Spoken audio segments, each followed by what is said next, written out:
ating lulutuin mamaya. Ayan. Magluluto tayo mamaya ng ng merienda. Papaluto si Daddy Lolo tsaka si Ron.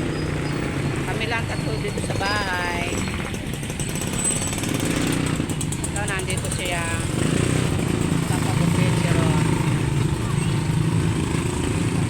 Siya nga pagupit. Ayan. Dito kami sa kanyang barber shop. Ayan.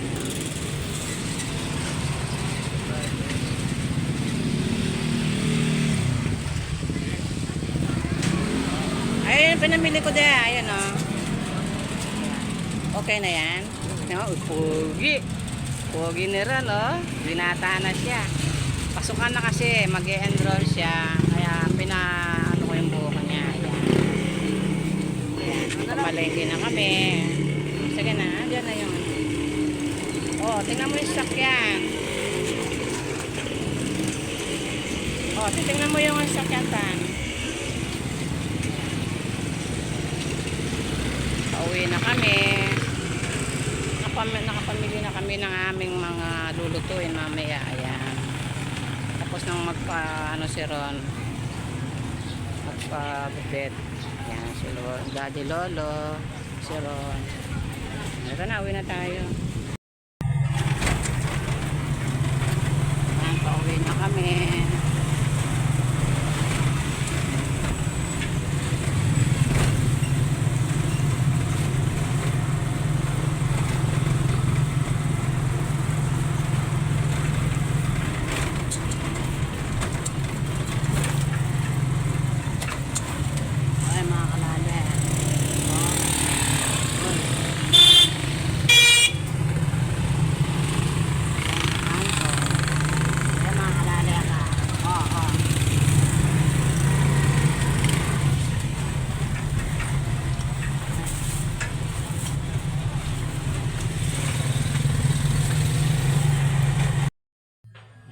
Hello mga lalab. Yan, Sunday morning. Yan, kagagaling lang namin ng Tiangge. Pinagupit namin si Ron kasi mag-enroll na sila sa 16. Kaya nire-ready ko na siya para kasi yung haba ng kanyang buhok eh. Mabilis siyang humaba ang buhok niya.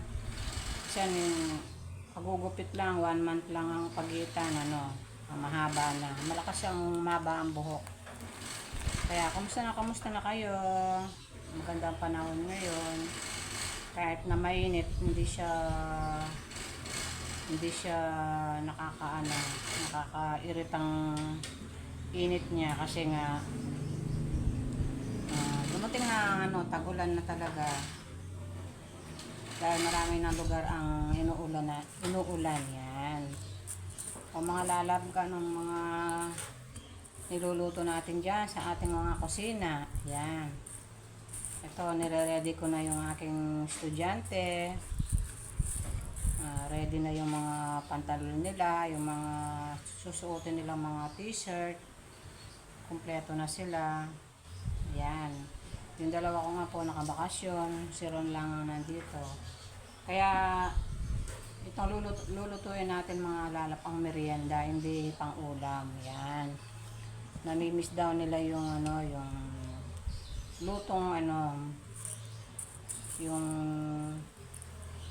ginataang mais. Ayan. Alam ko ang mga Pampangan mahilig sa mga ginataang mais. Yan. Ganito ang aking mga pangsangkap mga lalab.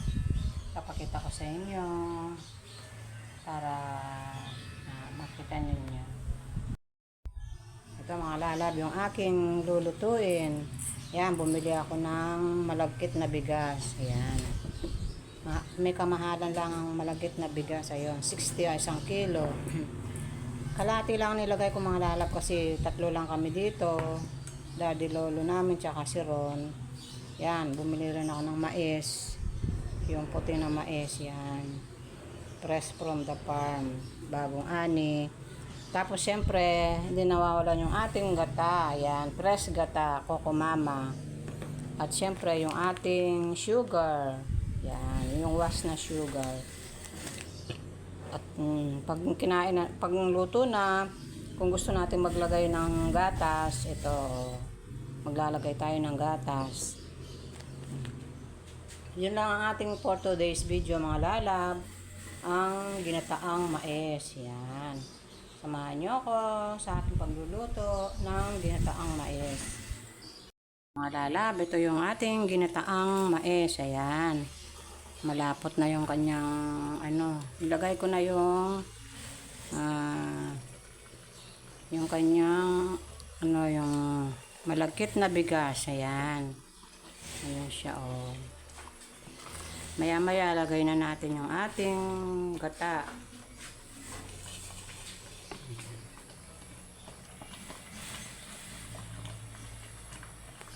Lalagay na natin yung ating gata para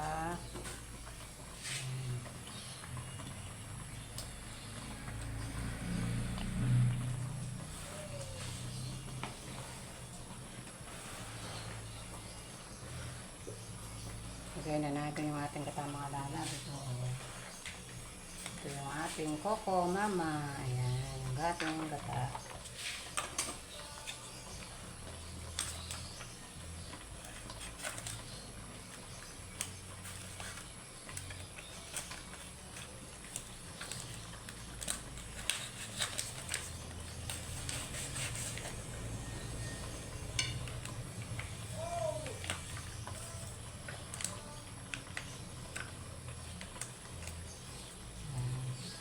Lalagay na natin yung gata natin. Ayan.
Dagdagan pa natin ng konting kasi sobrang siyang malapot. Ayan.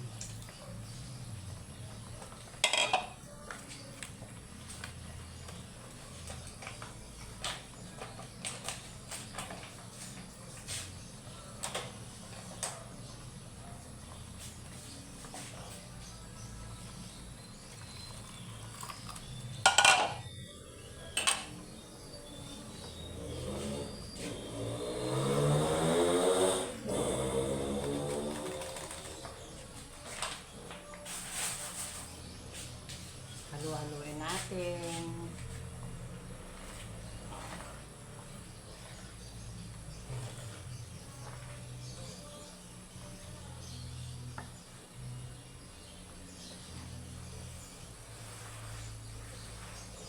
Ang bango. Naamoy ko na yung mais. Ginataang mais. Yan. Ang ating ginataang mais. Ayan. Kumukulo na siya. Ayan. First time akong nagluto ng ginataang mais mga lalab. Nag-request lang yung aking daddy lolo. Gusto daw kumain ng ginataang mais. Ayan. Hello mga lalab. Ito na yung ating finished product ng ating ginataang mais. Ayan. Nilagyan natin siya ng gatas. Ayan. Kung gusto nyo lagyan ng gatas, pwede natin lagyan. Ayan. Pero may gata na to. Ayan. Paano mga lalab? Don't forget, like, share, and subscribe. Thank you for watching. Bye-bye all. Ang aking alaga. Ayan. Babay ka na. Babay ka na. Naghihingi ito na ng pagkain. Ayan. Ming Ming. Ayan. Hingi na siya ng pagkain. Taba-taba na ng aking pusa. Bye-bye. Bye-bye ka na. Ming Ming, bye-bye na.